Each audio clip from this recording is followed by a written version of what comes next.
এইমাত্র পাওয়া খবর, সাংবাদিক ইলিয়াস দেশের বাইরে গ্রেপ্তারের বিষয়ে যে তথ্য পাওয়া গেল, তাহলে কি সেনাপ্রধানের নির্দেশে এটি হয়েছে? এই বিষয়ে প্রমাণ সহকারে জানতে পুরো ভিডিওটি দেখুন। আসসালামু আলাইকুম দর্শক শ্রোতা, আজকের ভিডিওটি দেখলে আপনারা সত্যি অবাক হয়ে যাবেন। সবগুলো বিষয় আজকে আপনাদেরকে প্রমাণ সহকারে দেখাবো, তাই এই ভিডিওটি আপনাদের জন্য অত্যন্ত গুরুত্বপূর্ণ। তো কথা আর বাড়াবো না, ভিডিওতে চলে যাব। তার আগে আপনাদের কাছে আমার ছোট্ট একটি রিকোয়েস্ট, আপনি যদি আমার চ্যানেলে নতুন দর্শক হয়ে থাকেন তাহলে অবশ্যই চ্যানেলটি সাবস্ক্রাইব করে পাশে থাকা বেল আইকনটি বাজিয়ে দিতে ভুলবেন না। আর যারা অলরেডি আমার চ্যানেলটি সাবস্ক্রাইব করেছেন তাদেরকে জানাই অসংখ্য ধন্যবাদ। তো দর্শক শ্রোতা, চলুন ভিডিওটি শুরু করা যাক। আজকে আপনাদেরকে পর্যায়ক্রমে দুটি ভিডিও ফুটেজ দেখাবো। চলুন শুরুতে একটি ভিডিও ফুটেজ দেখে আসি। এবং ইলিয়াস ভাইয়ের প্রশংসায় বাংলাদেশের কোনো রাজনৈতিক কর্মী, কোনো রাজনৈতিক দল জীবনে আর কোনোদিন যেন খুশিতে গদগদ না হয়। কারণ এই দুইজন ব্যক্তি একদিকে আপনাকে খুশি করবে এবং দীর্ঘমেয়াদী আপনাকে একটা বাঁশ দেওয়ার আয়োজন করবে। সুতরাং একটু হালকা প্রশংসা করলে দাঁতটা খিচ করে হাসি দিয়েন না, কারণ এর পরবর্তীতে আপনাদের জন্য বাঁশ রেডি আছে। আমরা পিনাকি দাদা ইলিয়াস ভাইয়ের সাথে সম্মিলিতভাবে বিভিন্নভাবে রাজনৈতিক পরামর্শ করে কাজ করতাম। আমরা কোন জায়গায় বিরোধটা হলো, তারা বলছিল যে সেনাবাহিনীর বিরুদ্ধে মিছিল করতে হবে। বাংলাদেশের নাগরিকদেরকে জিজ্ঞাসা, সেনাবাহিনীর বিরুদ্ধে আমাদের এই মিছিলটা করা উচিত ছিল কিনা বলেন। এই 24-এর গণ অভ্যুত্থানের পরে আমরা যে নিয়ন্ত্রণহীন হয়ে গিয়েছিলাম, সেই নিয়ন্ত্রণটা কে ফিরে এনেছে? সেই সেনাবাহিনী এই দেশের ক্ষমতা নেওয়ার সুযোগ ছিল কিনা এবং তারা সেই লোভটা করেছে কিনা? জাস্ট ইয়েস এবং নো। তারা কিন্তু সেই লোভটা করেনি। সেই সেনাবাহিনীর বিরুদ্ধে আমাদের মিছিল করতে বলেছে, আমরা মিছিল করিনি। এরপর থেকে সম্পর্ক খারাপ হয়ে গেছে। সম্পর্ক আরো খারাপ হয়ে গেছে। ইলিয়াস ভাইকে জিজ্ঞাসা করেছিলাম লাইভের মধ্যে, আপনি এবং পিনাকি দাদা একসাথে কি সেনাবাহিনীর বিরুদ্ধে প্রোগ্রাম দিয়েছেন? পিনাকি দাদা দেখলাম যে তার ফেসবুক পোস্টে দিছে ইলিয়াস এবং পিনাকি যৌথভাবে সেনাবাহিনীর বিরুদ্ধে মিছিল দিছে। আপনি কি এটা দিয়েছিলেন? ইলিয়াস ভাই বলতেছে না, আমি এটা দেই নাই। তাহলে পিনাকি দাদার কথাটা মিথ্যা হয়ে গেল। এইটাতে ভিডিওটা ভাইরাল হওয়াতে আমার উপরে পিনাকি দাদা এবং ইলিয়াস ভাই রাগ করছে। এখন কাহিনী ঘটনা যেটা ঘটছে সেটা তো বলতে হবে। ইলিয়াস ভাই গতকালকে আমাকে আবার পোস্ট করছে, বিকাশুর রহমান তারেকের আম পার্টি থেকে সবাই বের হয়ে যাচ্ছে, এখন কি হবে? তারেকের সাথে 2.5 জন পোলাপান ছাড়া কেউ নাই, তারেকের বহিষ্কারের প্রক্রিয়া চলছে। তো আমার সাথে 2.5 জন ছাড়া কেউ নাই, এই তো। আমি একটা ছবি দেখাচ্ছি। এইটা ইরাকে কিছু প্রবাসীকে অপহরণ করা হয়েছিল। আমার ডাকে কেউ প্রোগ্রামে আসে নাই। আমি সিআইডি অফিসে গেছি, ডিবি অফিসে গেছি, এসবি অফিসে গেছি, প্রধানমন্ত্রীর কার্যালয়ে গেছি যে এই প্রবাসীদেরকে অপহরণ থেকে মুক্ত করতে হবে। আমার ডাকে কেউ আসেনি সেদিন। আমাকে কেউ বিশ্বাস করেনি। আমাকে কেউ বিশ্বাস না করলেও আমি যাই প্রেস ক্লাবে একা একা দাঁড়াইছি। আমাকে সাংবাদিক ভাইরাও বিশ্বাস করেনি, আমার ভিডিও নেয়নি। কিন্তু আমি আমার জায়গা থেকে লিখছি, দেখেন বিকাশ নাম্বার ব্যবহার করে ইরাক প্রবাসীদের কাছ থেকে মুক্তিপণ আদায় করতেছে, সরকারের দায়িত্ব কি? আমার এই ছবিটা ভাইরাল হয়ে যায় আমার ফেসবুকে এবং তারপরেও কাজ হয় না। এরপরে নিজেই সিআইডি পরিচয়ে অপহরণকারীদের ফোন দিছি, ফোন দিয়ে বলতেছি আমি সিআইডি থেকে বলতেছি, সিআইডির অফিসেই বসেছিলাম, বলছি সিআইডি থেকে বলতেছি, হেডকোয়ার্টার থেকে, আপনারা অমুক প্রবাসীকে অপহরণের সঙ্গে জড়িত, 1 ঘন্টা সময় দেওয়া হলো, ছাড়বেন না হলে আপনাদের বিরুদ্ধে ব্যবস্থা নেওয়া হবে। তারা ভয়েতে 5 জন প্রবাসী ভাইকে ওই সময় অপহরণ থেকে মুক্তি করে দেয়। এরপরে এই ছবিটা হলো ডিবি হারুনের ছবি। রিক্সাওয়ালারা বিপদে পড়ছে, রিক্সাওয়ালাদের বিপদে প্রোগ্রাম ডাকছি, অনেক রিক্সাওয়ালা আসছে, ডিবি হারুন আসছে। আমাদের দলের সবাই ডিবি হারুনকে দেখে ভয়ে চলে গেল। আমি একাই রিক্সাওয়ালাদের সঙ্গে ছিলাম। ডিবি হারুন আসে, চটাং চটাং করে একটা থাপ্পড় মারলেন। এই যে একটা ছোট ছবি আছে, একটা ভিডিও ছিল, ভয়ে ডিলিট করে দিয়েছে ছেলে পেলে। তো ইলিয়াস ভাই বলতেছে আমার সাথে 2.5 জন নাই। ভাই আমার সাথে 2.5 জন নাই, আমি একাই ছিলাম ভাই, আমি একাই নিপীড়নের শিকার হয়েছি। আমার সাথে 2.5 জন না থাকলে কি হবে? আমরা কি কাজ বন্ধ রাখছিলাম? এবং দেখেন ইলিয়াস ভাই তো একটু পুলিশ দেখে দৌড় দিছে বাংলাদেশ থেকে। দেখেন এইখানে ডিবি হারুন আমার সামনে দাঁড়ায় আছে, আমার সামনে দাঁড়ায় আছে। আমি ডিবি হারুনের বিরুদ্ধে বক্তব্য দিচ্ছি। বাংলাদেশের কোন রাজনৈতিক কর্মী সাহস ছিল ডিবি হারুনের বিরুদ্ধে বক্তব্য দেবে?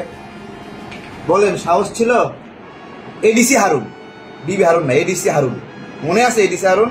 লম্বা করে সুঠাম দেহ, তার সামনে এই যে হেলমেট পরে আছে, এটা তার সামনে দাঁড়ায়, আমার সামনে আড়াই জন আছে কিনা। ইলিয়াস ভাই এই বাংলাদেশের বিপদে আপনি ভূমিকা রাখছেন মানতেছি, কিন্তু আপনার এবং আমার আকাশ পাতাল পার্থক্য আছে ভাই, আকাশ পাতাল পার্থক্য আছে। আপনি এবং আমি এক না। আপনি দেশ ছেড়ে চলে গেছেন বিপদের আভাস পেয়ে, আপনার গায়ে ফুলের টোকা পড়ে নাই, বাট আমি নিপীড়নের শিকার হয়েছি, নির্যাতনের শিকার হয়েছি, এবং নির্যাতনের শিকার হয়ে আমি দেশ থেকে বের হয়ে যাইনি। আড়াই জন কি, কেউ না থাকলেও আমি একা কাজ করেছি। আড়াই জনের হিসাব নিচ্ছে। এই যে দেখেন 383 প্রবাসী আটক হয়েছিল, মনে আছে? কি অভিযোগ দিছিল? যে প্রবাসীরা জিনা ব্যভিচারে লিপ্ত হবে, জঙ্গি কার্যক্রমে লিপ্ত হবে, এই জন্য তাদেরকে গ্রেপ্তার করা হলো। 383 প্রবাসী। কাউকে ডাকে পাইলাম না, সংগঠনের 20-25 জন ছেলে পেলে পাইলাম, তাদেরকে নিয়ে প্রতিবাদ করলাম, তাদেরকে নিয়েই প্রবাসী কল্যাণ ও কর্মসংস্থান মন্ত্রণালয় ঘেরাও করলাম। এরপরেও কাজ হলো না, কোর্টে গিয়ে সেটার জন্য কাজ করলাম, সকল প্রবাসীর মামলা খারিজ করানোর ব্যবস্থা করলাম। এরপরে জেলখানায় গিয়ে তাদেরকে ফুল নিয়ে অপেক্ষা করতেছি। ও মা, আমার একটু আসতে দেরি হয়েছে, সবাই চলে গেছে। এতজন মানুষকে কারাবো মুক্ত করলাম, কেউ আমার ফুল নেওয়ার অপেক্ষা করলো না। একজন মাত্র প্রবাসী ভাই ছিল, বলছিল তারেক ভাই আমরা এতজন মানুষ মুক্ত হয়েছি, আপনার সাথে দেখা না করলে কেমন হয়, সবাই চলে গেল, আমি একটু রয়ে গেছি। তো কেউ নাই আমার সাথে, তারপরেও আমরা তো কাজটা বন্ধ করি নাই। আপনি যে এই যে বেজ্জতি করার উদ্দেশ্যে বললেন, বিকাশুর রহমান তারেক আমপাড়ি থেকে সবাই বের হয়ে যাচ্ছে, এখন কি হবে আমার ভাই? এখন কি হবে আমার? কি হবে বলেন?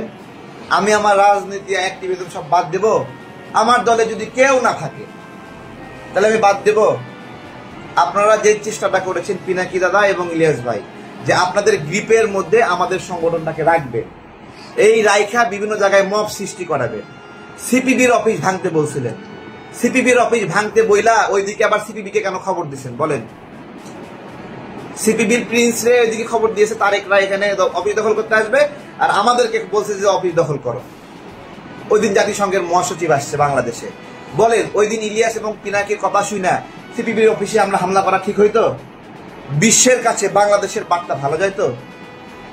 তাহলে এখন ইলিয়াস ভাই, পিনাকি দাদা, আপনাদেরকে বলবো যে এই বাংলাদেশের জন্য আপনাদের লড়াই এবং আমাদের লড়াই আলাদা, সম্পূর্ণ দুইজনের লড়াই আলাদা। আমাদের দুইটা ইউনিটের লড়াই যে আলাদা তা আমি দেখাতাম একটু, কিন্তু ছবিটা নাই।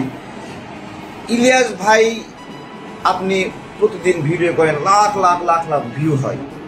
আচ্ছা, আন্তর্জাতিক গণমাধ্যমে কোনোদিন ইলিয়াস ভাইকে নিয়ে নিউজ হয়েছে? কোনো গণমাধ্যমে নিউজ হয়েছে? হ্যাঁ, 2018 সালের 14ই মার্চ হাইকোর্টের সামনে পুলিশ আমাদেরকে মারতেছিল।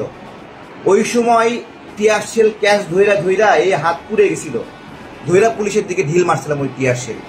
ওইটা আপনার হলো জাতিসংঘের একটা পোর্টাল থেকে ওই সময় পাবলিশ হয়েছিল। আমাদের লড়াইয়ের সিগনেচার প্রতিটি জায়গায় জায়গায় রয়ে গেছে। প্রায় 12টা বাম সংগঠন মিলে মিছিল দিছে, পুলিশ মারপিট করে সব পাড়ায় দিছে। পুলিশ বাম সংগঠনগুলোর উপর মারল কেন? আমি মাত্র 10-12 জন নিলে ওইখান থেকে ওই বামদের ফেলে দেওয়া মশাল নতুন করে আগুন জ্বলায় মিছিল দিছি। বিশ্বের 29টি গণমাধ্যমে এই নিউজ আসছে, এএফপি, তারপরে ব্যানার নিউজ, আরো মালয়েশিয়া, দক্ষিণ কোরিয়া, সৌদি আরব, তারপরে তুরস্ক, এমন কোন দেশের গণমাধ্যমে এই নিউজগুলো আসেনি। বিষয়টা নিউজ আসা, বিখ্যাত হওয়া গুরুত্বপূর্ণ না। আমরা এই বাংলাদেশের জন্য কষ্ট করতেছি ভাই। আপনার সাথে আমার কিছু মতের অমিল, আপনি এটা কেন প্রত্যাশা করেন যে আপনার কথা মতো সবাই চলবে?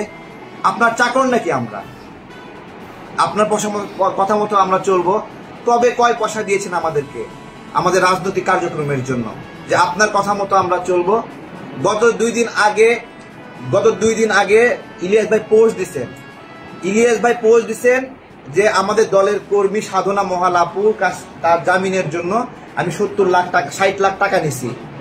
আমি বলতেছি ইলিয়াস ভাই, এই যে এত বড় মিথ্যাচারিতা করলেন, আল্লাহর কাছে কি জবাব দিবেন? মিয়া, পোস্ট ডিলিট করছেন কেন? পোস্ট ডিলিট করছেন? 60 লাখ টাকা কিসের জন্য আপনি বলছেন? আপনি দেখাবেন এটা, কোনো চেক অথবা কোনো দলিল, মিনিমাম কোনো ডকুমেন্টস আপনার কাছে আছে 60 লাখ টাকা নিয়েছি। আমার দলের নেত্রী 11টা মামলা শেখ হাসিনার সময়ে হয়রানির শিকার হয়েছে, ফ্যাসিবাদের সময়ে নিপীড়নের শিকার আমার দলের কর্মী। তাকে মুক্ত করার জন্য আমি কাজ করব না? আমি দলের নেতা না, আমার দলের ছোট দল হতে পারে, তাদেরকে আগলায় রাখা আমার কাজ না? তাদের জন্য স্বরাষ্ট্র মন্ত্রণালয়ে আমি চিঠি দিছি। এরপরে পার্বত্য অঞ্চলে 2023 সালে শেখ হাসিনার দেওয়া মামলায় সুশীল চাকমা দাদা গ্রেপ্তার হয়েছিল 2 দিন আগে, আমি তাকে জামিন করাইছি। আমার ভাইয়েরা গ্রেপ্তার হলে আমি জামিন করাবো না? এর জন্য আমার টাকা প্রয়োজন, লিখে দিছে 60 লাখ টাকা। এই 60 লাখ টাকা যদি ইলিয়াস প্রমাণ করতে না পারে, আমি অভিশাপ দিলাম ও যেন এর প্রভাব যেন ওর পরিবারের উপর পড়ে। আমার ফ্যামিলি ক্ষতিগ্রস্ত হয়েছে এই প্রভাব, আমার আত্মীয় স্বজন সবাই বলে আমি অনেক টাকার মালিক হয়ে গেছি। ওর পরিবার, ওর সন্তান, ওর স্ত্রী যেন আল্লাহ ওদের উপরে এই বিচার করে। ওই 60 লাখ টাকা আমরা কষ্ট করে খেটে খাই, আম বিক্রি করি, সারাক্ষণ মানুষ আমাদেরকে খোটা দেয় আম তারেক আম তারেক। মধু বিক্রি করছি, বলছে মধু তারেক এগুলো বলতেছি। আমার আম্মা অনেক ধনী মানুষ, আমার বাবা অনেক ধনী মানুষ, আমার শ্বশুর অনেক ধনী মানুষ। আমার পৈতৃক আমাদের বাড়ি হলো তিনটা বাড়ি আমাদের, এবং একটা বাড়ি হলো 3 তালা, আর একটা বাড়ি 1 তালা, ওইটাতে রডার রুম, আর একটা গ্রামের বাড়ি আছে। এগুলো বাপের করা আমাদের। আমার বাপ ফকির না, তারপরেও আমি নিজের গায়ে গতটা খাটি। এটা আমার নিজস্ব, যে আমি 2 কেজি মধু বিক্রি করি, আমি নিজে বিক্রি করি। আমার শ্বশুরের 5 তলা বিল্ডিং এবং তার কয়েক কোটি টাকার ব্যবসা। এই যে গণঅভ্যুত্থানের মধ্যে ইলিয়াস কয় টাকার ক্ষতিগ্রস্ত হয়েছে, ওর কি কারিয়ে নিয়েছে শেখ হাসিনা? কি কারিয়ে নিয়েছে ইলিয়াসের কাছ থেকে শেখ হাসিনা? কি কারিয়ে নিয়েছে আমি জিজ্ঞাসা করছি।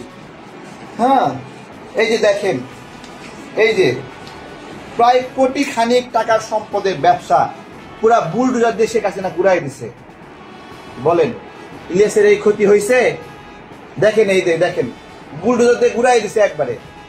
আরে ভাই, একটা ব্যবসা করতে পারি নাই, কর্ম করতে পারি নাই, দোকান ভাঙ্গে দিছে। পলাশির মোড়ে SM হলের ছেলে পেলে গিয়ে আমার দোকান ফ্রিজ সব ভাঙ্গে তছনছ করে দিয়েছে। এই গণ অভ্যুত্থানে আন্দোলনের সংগ্রামে গত কয়েক বছরে যে ক্ষতি হয়েছে, আজকে ভাল লাগছে না, মতের মিল হচ্ছে না, দালাল বানায় দিচ্ছে, রয়ের এজেন্ট বানায় দিচ্ছে। এখনো রাষ্ট্র আমাদেরকে ক্ষতিপূরণ দিল না, এখনো সুস্থ হয়নি। মাঝে মাঝে রাগান্বিত হই, মাথায় সমস্যা, তো অসুস্থতা। আমি এখনো আমাদের কষ্টগুলোর কারণে ফ্রাস্ট্রেশন কাজ করে, যে এত নিপীড়িত হয়ে আমাদেরকে এই যে হ্যারাসমেন্ট গুলো করছে। এই যে বলছে আড়াইজন না থাকলে কি হবে। গত কয়েকদিন আগে বিমান ভাড়া নিয়ে কত টাকা বিমান ভাড়া বাড়াইছে, 30,000 টাকা বিমান ভাড়া 1,90,000 টাকা বানাই ফেলছে। কাউকে ডাকি প্রোগ্রামে আসে না, না আসে তো কি হয়েছে, মাত্র 4-5 জন নিয়ে প্রেস ক্লাবে মানে অনশন কর্মসূচি করছি যে বিমান ভাড়া না কমাইলে আমরা উঠবো না।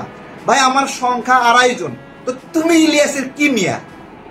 হ্যাঁ, পুলিশে একটু ভয় দেখাচ্ছে, দেশ ছেড়ে পালায় চলে গেছো না? আমরা তোমার পার্থক্য দেখো, তুমি কি আমি কি বিচার করো, বিশ্লেষণ করো। আরে তোমার গায়ে একটা টোকা লাগছে, কারো কেউ তোমাকে হামলা করছে, আঘাত করছে? হ্যাঁ, ইলিয়াস ভাইয়ের সাথে কার ঝামেলা লাগে নাই?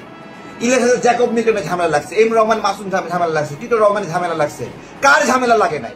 আজকে এর সাথে ভালো সম্পর্ক প্রশংসা করতেছে, কালকে ওর সাথে ভালো সম্পর্ক প্রশংসা করতেছে, কালকে একটু মতের অমিল হলে তাকে রয়ের দালাল বানা দিচ্ছে। আরে ভাই, তাহের ভাইকে তুমি রয়ের দালাল বানাই দিচ্ছ কেন? তাহের ভাইকে রয়ের দালাল কেন বানাইছো? তাহের ভাই গণ অভ্যুত্থানের মধ্যে আমার সঙ্গে জেলে ছিল, আমরা এরকম করে ধরে পা মেসেজ করছি যে বুড়া মানুষ, পাটা ফুলে গেছে নির্যাতনে, হাঁটতে পারতেছে না, আদর যত্ন করছে ওখানে। উনিও যখনই খারাপ লাগতো আমাদের কাছে আসতো। একটা মানুষ এত নিপীড়নের শিকার হচ্ছে, তাকে রয়ের দালাল বানাই দিচ্ছে। কত বড় জুলুমবাজ এগুলো! এই দেশের নিপীড়িত মানুষগুলোকে রয়ের দালাল বানায় দিচ্ছে, সবগুলোকে। সব মানুষ খারাপ, ইলিয়াস টাকা ভালো বলতেছে। আমার সঙ্গে 2.5 জন মানুষ নাই। আরে 2.5 জন মানুষ কি? 2018 সালের কোটা আন্দোলনের ফলে এদেশের লক্ষ লক্ষ যুবক উপকৃত হয়েছে। এটা এই উদ্যোগ কার ছিল? 18 সালে আমি পড়তাম কুমিল্লা বিশ্ববিদ্যালয়ে, ঢাকা বিশ্ববিদ্যালয়ে ছাত্র পরিচয় দিয়ে ঢাকা বিশ্ববিদ্যালয়ে ঢুকছি। আমাকে দেখে সবাই পালায় যেত, এই পাড়ায় কাছে, এখান থেকে পাড়াকে সাথে হাঁটলে ছাত্রলীগ মারবে। তারপরে ওইখানে ঢুইকা টিভি রুমে, গেস্ট রুমে, তারপর রিডিং রুমে ঢুকে সবাইকে বলছি যে কোটা নিয়ে আমাদের সমস্যা হচ্ছে, সবাই আসো। তখনও নূর, রাশেদ, ফারুক কেউ আমার সাথে নাই, একা একা ঘুরতাম পাগলের মতো। আমি একটা পাগল, এই পাগল দেখে তো 18 সালে এই লিফলেট নিয়ে ঘুরতাম। লিফলেট প্রিন্টে টাকা ছিল না, কলম দিয়ে লিখা লিফলেট বানাইছি, বানায়ে 20 কপি প্রিন্ট করে নিয়ে গেছি লাইব্রেরিতে, যে সবাইকে বুঝাইতে হবে। তারপরে সারা দেশের মানুষ জাগলো, 18 সালে বড় আন্দোলন হলো। এই আসিফ নাহিদ কই থেকে আসছে? ওদের তৈরি করছে কে? নূরুল হক, নূর, রাশেদ, তাদেরকে তৈরি করছে কে? নূরকে ছাত্র অধিকার পরিষদের সদস্য করছে কে? রাশেদকে সদস্য করছে কে? হাসানুল মামুনকে এখানে নিয়ে আসছে কে? দেখা, আমরা এই দেশের জন্য সেবা করার একটা ইচ্ছা নিয়ে আসছি। ডক্টর ইউনূসের অনেক কাজগুলো আমার সাথে ভালো লাগছে না। ডক্টর ইউনূসের এই বিষয়গুলো আমি পছন্দ করছি না। আমার সাথে মতবিরোধ তৈরি হয়েছে, আমি বিরোধিতা করছি। আমি তো ডক্টর ইউনূসের ক্ষমতার অংশীদার না। আমার একজন তো সেখানে উপদেষ্টা নাই, আমার একজন তো আমার সেখানে পিপি নাই। একজন ভিকটিম পিপি বানাইছিলাম, তারেও এনসিপি নিয়ে চলে গেছে। ওইখানে গেলে লাভ বেশি, সবাই ওখানে চলে যাচ্ছে। ডক্টর ইউনূস ওটাকে লাভবান প্রজেক্ট বানাইছে। ওখানে গেলে টাকা পাওয়া যায়, ওখানে গেলে ইনকাম হয়, ওখানে গেলে জেলা প্রশাসকে ভাগ পাওয়া যায়, সচিবালয়ে ভাগ পাওয়া যায়। আমরা ওই ভাগটা নিইনি, ওই ভাগটা আমরা চাই না। কিন্তু আমাদেরকে কালপিট বানাই দিচ্ছে, দালাল বানাই দিচ্ছে। এইটা তো হওয়ার কথা ছিল না। ইলিয়াস ভাই, পিনাকি দাদাকে সর্বশেষ বলবো যে দেখেন, আপনারা এই দেশের জন্য কাজ করেছেন গণ অভ্যুত্থানের মধ্যে, কিন্তু একটা কথা বলবেন তো, যেই সময় রামপুরা ব্রিজের উপরে আমরা বিদ্রোহ করলাম, যে ছাত্ররা আন্দোলন বন্ধ করছে, আমরা বন্ধ করলাম না, ওই সময় পিনাকি দাদা একটা ভোট দিছিল যে আপনারা মনে করেন এই আন্দোলন শেখ হাসিনার সাজানো আন্দোলন। দেখেন, যেই সময় আমরা গণ অভ্যুত্থানের জন্য আপ্রাণ চেষ্টা করতেছি, তখন সে নাগরিকদেরকে মিসগাইড করতেছে, বলছে আপনারা কি মনে করেন এই আন্দোলন শেখ হাসিনার সাজানো আন্দোলন? একের পর এক মানুষ মারা যাচ্ছে। পিনাকি দাদা চেষ্টা করলো এই আন্দোলনকে সাজানো আন্দোলন বলার জন্য, করছে কিনা?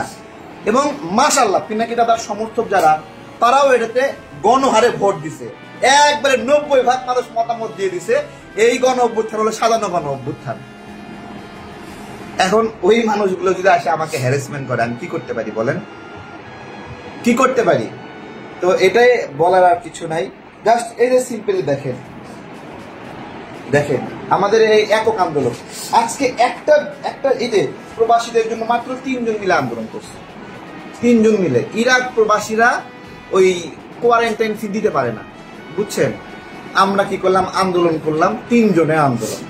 জায়গায় জায়গায় গেলাম, যে গরিব, ইরাক হলো সবচেয়ে গরিব মানে একটা অর্থনৈতিক সোর্স প্রবাসীদের জন্য। ওইখানে প্রবাসীদের জন্য 40,000 টাকা 50,000 টাকা দেওয়া লাগে কোয়ারেন্টাইনের ফি। আন্দোলন করলাম। ওই আন্দোলনে একটা ম্যাজিস্ট্রেটের নামে আমি ভিডিওতে বক্তব্য দিয়েছিলাম। তার জন্য ওই ম্যাজিস্ট্রেট আমাকে নিয়ে যায় বসায় রেখে র্যাবের অফিসারকে নিয়ে আসছে, সেনাবাহিনীর অফিসারকে নিয়ে আসছে, পুলিশ নিয়ে এসে আমার থাপড়াইছে।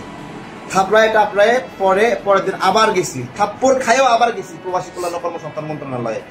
যাইয়া বলছি না, এই কোয়ারেন্টাইন ফি বাতিল করতেই হবে। এটা আমাকে মারছেন, ঠিক আছে, কিন্তু বাতিল করতে হবে। ওই দিন আমার সাথে মিটিং বসে বলছে তারেকের এই মানে বিষয়টা ঠিক আমরা খেয়াল করে নিই। আমাকে হাত ধরে সরি বইলা ওই দিন কোয়ারেন্টাইন ফি বাতিল করছে।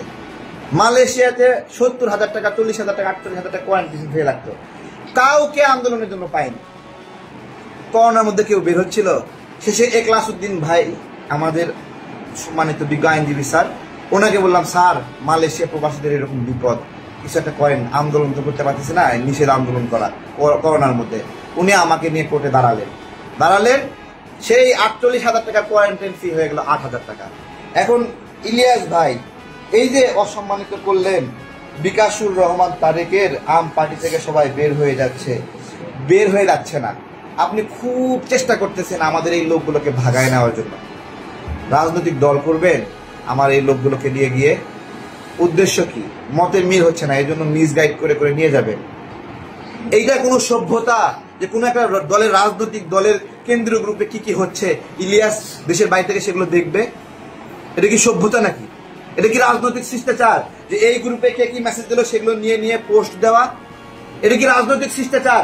আমার দলে আমি কাকে চিঠি দিলাম না দিলাম সেটা দলের সদস্যদেরকে ব্যবহার করে বলেন।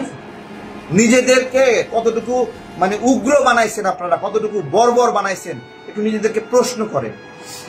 আপনারা তো থুতু দিয়ে মাটিতে ফেলছেন, সেই থুতু চাইটা খাইতেছেন। এই দুদিন আগেই আসিফ মাহমুদের সমালোচনা করলেন, আবার গতকালকে আসিফ মাহমুদের প্রশংসা করতেছেন। নিজেদের ক্যারেক্টার গুলো একটু বিশ্লেষণ করে যে আপনাদের ঠিক 7 দিন আগের অবস্থান কি, এখনের অবস্থান কি। 7 দিন আগেও তারেক রহমান সহ বিএনপি সবাইকে ধুয়ে দিলেন, আবার দুই দিন আগে কি করলেন, বিএনপির পক্ষে এক দলা বক্তব্য দিলেন। কেন বক্তব্য ঘুরছে, কেন স্ট্যান্ডার্ড এক জায়গায় থাকছে না, কেন বাজারে কাটতে পারছেন না? এই তো আপনারা ভিডিও করে খান, ভিডিও করেন, সাংবাদিকতা সবাই করে। এই যে সামনে জার্নালিস্ট ভাইরা সবাই সাংবাদিকতা করেন। সাংবাদিকতা আর আপনাদের কন্টেন্ট ক্রিয়েশন এক জিনিস না। আপনারা যেই সাংবাদিক ভাইরা আছেন, ব্লগিং করেন, কন্টেন্ট করেন, সমাজে বিভিন্ন কিছু ঘটে সেগুলো নিয়ে আপনারা ব্লগিং করেন, ভিডিও করেন। এগুলোর মধ্যে ইলিয়াস পিনাকির ব্লগিং আলাদা। কি আলাদা? তারা কোনো ইস্যু না থাকলেও এমন একটা রঙিন করে থাম্বেল বানাবে, মানে দেখেন অদ্ভুত একটা প্রশ্ন, সালাউদ্দিন সাহেব লুঙ্গি পরে কেন শিলংয়ে? মানে বাপ রে বাপ, কঠিন প্রশ্ন করছে পিনাকি দাদা। হ্যাঁ, মানে লুঙ্গি পরে থাকবে না কি পরে থাকবে? আপনার মতো ল্যাংটা হয়ে থাকবে? হ্যাঁ, নিজেকে জিজ্ঞাসা করছেন, আর একজনের লুঙ্গি খুঁজতেছেন। আপনি ল্যাংটা হয়ে আছেন কেন মানুষ যদি জিজ্ঞাসা করে? এই যে আপনার ল্যাংটা ছবিগুলো ভাইরাল হলো, এই ল্যাংটা ছবি ভাইরাল হওয়ার পরে কোনো বাপ তার মেয়ের সামনে এক টেবিলে খাইতে বসবে আপনার সাথে?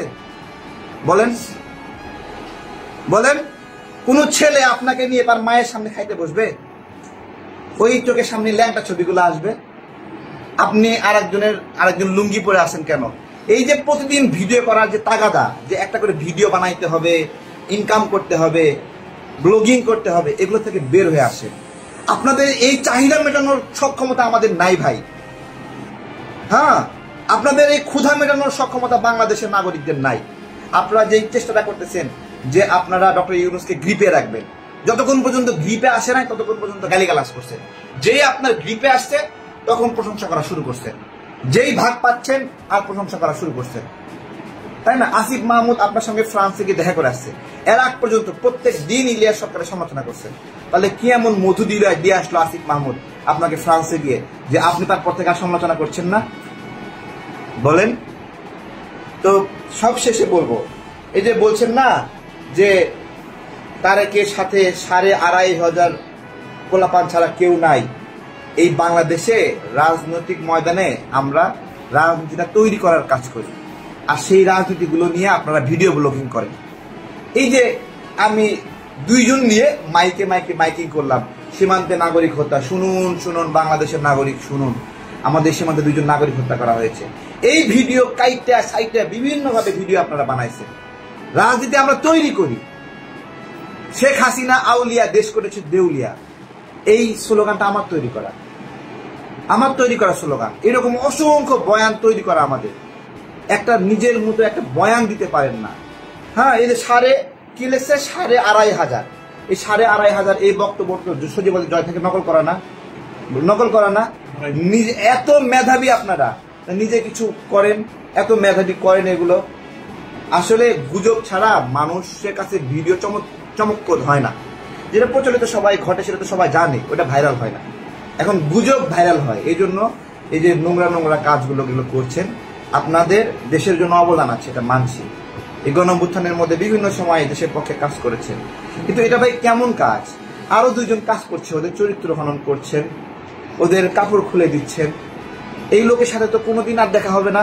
কোনোদিন আমার সামনে বসে চা খাবেন না ইলিয়াস ভাই, পিনাকি দাদা, কোনোদিন চা খাবেন না আমার সামনে বসা? বলেন, কোনোদিন খসরু ভাইয়ের সামনে যাবেন না? কোনোদিন সালাউদ্দিন ভাইয়ের সামনে যাবেন না? ফখরুল ভাইয়ের সামনে কোনোদিন যাবেন না? তাহলে যে মানুষটাকে এই যে নোংরা কথা সাজাচ্ছেন, বানাচ্ছেন, হ্যাঁ, এই মানুষের সামনে আবার কোন মুখে দাঁড়াবেন বলেন? তো এগুলো বাদ দেন আপনারা বিনয়ের সাথে। বাংলাদেশের নাগরিকদেরকে বলবো যে মাঠের পরিস্থিতি সবকিছু মিলে বিবেচনা করেন আপনারা, ঠিক আছে? সব কিছু বিবেচনা করেন, ভাবেন, বিবেচনা করেন। একটা গণতান্ত্রিক বাংলাদেশ আমাদের সবার স্বপ্ন, ঠিক আছে? এই স্বপ্ন আমাদের সবার, এটা আপনার স্বপ্ন না, আমার স্বপ্ন না, সবার স্বপ্ন। সেই দিকে বাংলাদেশ ধাবিত হোক, এটা আমাদের প্রত্যাশা। এই প্রত্যাশা কি ক্রাইম? আচ্ছা, এই যে এই ছবিটা দেখেন ভাই, এই ছবিটা কি লেখা এখানে বলেন তো? কি লেখা? পল্টন থানা ছাত্রলীগ ঢাকা, নাকি তাই লেখা না? লেখেন, লেখা আছে না? এ ভাই, আওয়ামী লীগের সময় আওয়ামী লীগের বিরুদ্ধে আওয়ামী লীগের অফিসের সামনে এরকম মাইক ধরে চিল্লাচিল্লি করতে পারবে কারো সাহস আছে? কারো হিম্মত আসেনি বলেন? হ্যাঁ, চাকরির বয়স 35 নিয়ে তারপরে শেখ হাসিনা একটা কমিটমেন্ট দিয়েছিল করোনা সংকটের মধ্যে যে বয়স ড্যামারেজ দেওয়া হবে। সেই কমিটমেন্ট দেওয়ার পরে একের পর এক বিজ্ঞপ্তি দিচ্ছে, কিন্তু ওই ড্যামারেজটা দিচ্ছে না। তখন আমার মাথায় আসলো, তখন মাইক নিয়ে বললাম, শুনুন আবার এটা শুনুন, এটা আমার একটা ডায়লগ, আমি এভাবে বলি, বাংলাদেশের নাগরিকরা, ছাত্র সমাজ শোনেন, এই যে শেখ হাসিনা ওয়াদা দিয়েছিল করোনা সংকটের কারণে ড্যামারেজ দেবে, কিন্তু সে ওয়াদা সে রাখছে না। কোথায় গিয়ে বলতেছি? আওয়ামী লীগের ছাত্রলীগের ব্যানারের সামনে, কার্যালয়ের সামনে গিয়ে বলতেছি, মাইক নিয়ে চিল্লাচিল্লি করতেছি, হ্যান্ড মাইক নিয়ে। আমি বলতেছি যে দেখেন, উল্টা দিকে আমার সঙ্গে তাকাচ্ছে, আমার সঙ্গে কেউ এসে দাঁড়াচ্ছে না। সচিবালয়ের ভিতরে এই মাইক নিয়ে ঢুকাই চিল্লাচিল্লি করছি, এই সচিব, এই আমলা, তোমরা নিয়োগের বিজ্ঞপ্তি দিছো, তোমরা কমিটমেন্ট মানতেছো না কেন? ওই দিন মাইক নিয়ে চিল্লাচিল্লি করছি সন্ধ্যা পর্যন্ত, গলা ফাড়ায় যাবে। সন্ধ্যার দিকে প্রজ্ঞাপন নিয়ে বাইর হয়েছি যে ছাত্ররা, বেকাররা ড্যামারেজ পাবে। ইলিয়াস ভাই বলে আমার পাশে 2.5 জন না, 2.5 জন লাগবে কেন? আমার একা পছন্দ হচ্ছে না তারেক রে। এই তারেক একাই তো বলছিল বাসের লাঠি নিয়ে যে দেশের মালিকানা বুঝে নিতে আসছি। যখন ছাত্ররা আপোষ করেছিল তখন বলেছিলাম দেশের মালিকানা বুঝে নিতে আসছি। দেশের মালিকানা আমরা বুঝে নিয়েছিলাম নাকি? দেশের মালিকানা ঠিকই বুঝে নিয়েছিলাম, কিন্তু বিশ্বাস করে কিছু ফেরেশতার হাতে আমরা দায়িত্ব দিচ্ছি। এখন ফেরেশতারা আমাদেরকে বুঝুক ভাজুক বোঝাচ্ছে। ধন্যবাদ সবাই। আশা করছি আপনারা পুরো ভিডিওটি মনোযোগ সহকারে দেখেছেন এবং এখানে কি বলা হয়েছে তাও বুঝতে পেরেছেন। এ বিষয়ে নিয়ে যদি আপনাদের কোনো মতামত থাকে তাহলে অবশ্যই তা কমেন্ট করে জানাতে পারেন। এখন চলুন আমরা আরো একটি ভিডিও দেখে আসি। আসসালামু আলাইকুম দর্শক, আজকে সেনাবাহিনী গুরুত্বপূর্ণ একটি কথা বলেছে মব ভায়োলেন্সের বিরুদ্ধে কঠোর থাকবে সেনাবাহিনী। দর্শক বুঝতে পারছেন যে সাম্প্রতিক সময়ে সবচেয়ে বড় আতঙ্ক মব ভায়োলেন্স। যখন তখন মানুষকে সংগঠিত করে হামলা করা হচ্ছে, বিভিন্ন দোকানপাটে আইন কানুন পুলিশ কোনো কিছু তোয়াক্কা না করে, কোনো কর্তৃপক্ষের কাছে অভিযোগ না করে নিজেরাই সেই আইন হাতে তুলে নিচ্ছে। যেহেতু রাজনৈতিক কর্তৃপক্ষ এখন কোনো জায়গায় শাসন ক্ষমতায় নেই বা জবাবদিহিতার মধ্যে নেই, ফলে এটি নির্বিচার, যার যেখানে শক্তি আছে সেই শক্তি সে প্রয়োগ করছে। একটা বিশৃঙ্খল পরিস্থিতি কোনোভাবেই পুলিশ বা সেনাবাহিনী সেটি সামলাতে পারছে না এবং পালার কথাও না। যেহেতু অন্তর্বর্তীকালীন সরকার, তার জায়গায় শুধুমাত্র প্রশাসনিক কাঠামো আছে, সেই কাঠামোটা আবার নানাভাবে বিতর্কিত, ফলে তারা সরকারের নির্দেশনা শুনবে কি শুনবে না তার কোনো ঠিক ঠিকানা নেই। এই ক্ষেত্রে যেটা হয় যে রাজনৈতিক কর্তৃপক্ষ যদি থাকতো তাহলে অন্তত এটা নিয়ন্ত্রণ করা যেত। যাই হোক, এখন সেনাবাহিনী সিদ্ধান্ত নিয়েছে যে তারা আর মব ভায়োলেন্স কোনোভাবেই অ্যালাউ করবে না। এর আগে সেনাপ্রধান ওয়াকারুজ্জামান তিনিও কিন্তু বলেছেন যে মব ভায়োলেন্সকে আর অ্যালাউ করা হবে না। সেই কথাই বলছে সেনা সদর। কঠোর ব্যবস্থা নেওয়ায় মব ভায়োলেন্স কমে আসার কথা জানিয়েছে সেনা সদর। ইতিমধ্যেই কিন্তু বেশ পদক্ষেপ নিয়েছে, বেশ কিছু ধরপাকড়ও করেছে, ফলে এখন কমে এসছে। জানমালের ক্ষতি সাধন, মব ভায়োলেন্স এবং জনদুর্ভোগ সৃষ্টি করতে পারে এমন যে কোনো কর্মকাণ্ডের বিরুদ্ধে সেনাবাহিনী ভবিষ্যতে কঠোর পদক্ষেপ গ্রহণ করবে বলে জানিয়েছে সেনা সদর। বৃহস্পতিবার দুপুরে ঢাকা অফিসার্স মেসে অনুষ্ঠিত এক ব্রিফিংয়ে সেনা সদরের military operations directorate colonel Mohammad Shafiqul Islam বলেন, মব ভায়োলেন্স, জনদুর্ভোগ সৃষ্টিকারী যে কোনো পরিস্থিতির বিরুদ্ধে সেনাবাহিনী কঠোর পদক্ষেপ গ্রহণ করেছে এবং করবে। আমরা আগের তুলনায় মব ভায়োলেন্স অনেকাংশে কমিয়ে এনেছি। ব্রিফিংয়ে আগামী ফেব্রুয়ারিতে নির্বাচনের বিষয়ে প্রশ্ন করা হলে তিনি বলেন, আমরা এখনো সরকারের পক্ষ থেকে কোনো অফিসিয়ালি নির্দেশনা পাইনি, তবে সরকার নির্দেশনা অনুযায়ী আমরা নির্বাচন সংক্রান্ত দায়িত্ব পালন করব। পুশিন যেটা করছে ভারত, সেই ব্যাপারে বলছেন, এই বিষয়ে বর্ডার গার্ড বাংলাদেশ ও কোস্ট গার্ড সতর্ক আছে। সীমান্ত এলাকায় টহল বাড়ানো হয়েছে, গোয়েন্দা নজরদারি বাড়ানো হয়েছে, তবে এই বিষয়ে এখনো সেনাবাহিনী অন্তর্ভুক্ত হওয়ার মতো পরিস্থিতি হয়নি। বিজিবি এবং কোস্ট গার্ড বিষয়টি নিয়ে কাজ করছে। দর্শক বুঝতেই পারছেন যে সরকার কিন্তু আস্তে আস্তে সেনা প্রধান বক্তব্য দেওয়ার পর অনেকটা কমেছে এবং এখন তারা কোনোভাবে অ্যালাউ করবে না। এবং নির্বাচনের ব্যাপারে যেটা সেনাবাহিনী বলেছে যে তারা একটা ভালো নির্বাচন করবে এবং যে কোনো মূল্যে যদি ভাগ করে 50টা আসন করে যদি ভাগ করেও নির্বাচন করতে হয়, পূর্ণ নিরাপত্তা দিয়ে তারা কঠিনভাবে এই নির্বাচনটা করবে যাতে একটা ভালো নির্বাচন হয়, যাতে অতীতের গ্লানি থেকে মুক্ত পাওয়া যায়। কিন্তু এই মুহূর্তে যেটি সবচেয়ে বড় সংকট ছিল মব ভায়োলেন্স, সেই মব ভায়োলেন্স সেনাপ্রধান হুঁশিয়ারি দেওয়ার পর কমেছে এবং সেনাবাহিনীও কিন্তু ধারাবাহিকভাবে কিছু ব্যবস্থা নিয়েছে। কিছু ইনস্ট্যান্ট রাস্তার মধ্যে কিছু মানে শাস্তিমূলক ব্যবস্থা বা পদক্ষেপ নেওয়ার পর সেটি আস্তে আস্তে কমছে এবং এটি একেবারেই শূন্যে নিয়ে আসার প্রত্যয় সেনাবাহিনীর। দর্শক ভালো থাকবেন, আল্লাহ হাফেজ। আশা করছি আপনারা এই ভিডিওটিও মনোযোগ সহকারে দেখেছেন এবং এখানে কি বলা হয়েছে তাও বুঝতে পেরেছেন। এই বিষয় নিয়ে যদি আপনাদের কোনো মতামত থাকে তাহলে অবশ্যই তা কমেন্ট করে জানাতে পারেন। ভিডিওটি এ পর্যন্তই, দেখা হচ্ছে পরবর্তী ভিডিওতে। সে পর্যন্ত সবাই ভালো থাকবেন, সুস্থ থাকবেন, আল্লাহ হাফেজ।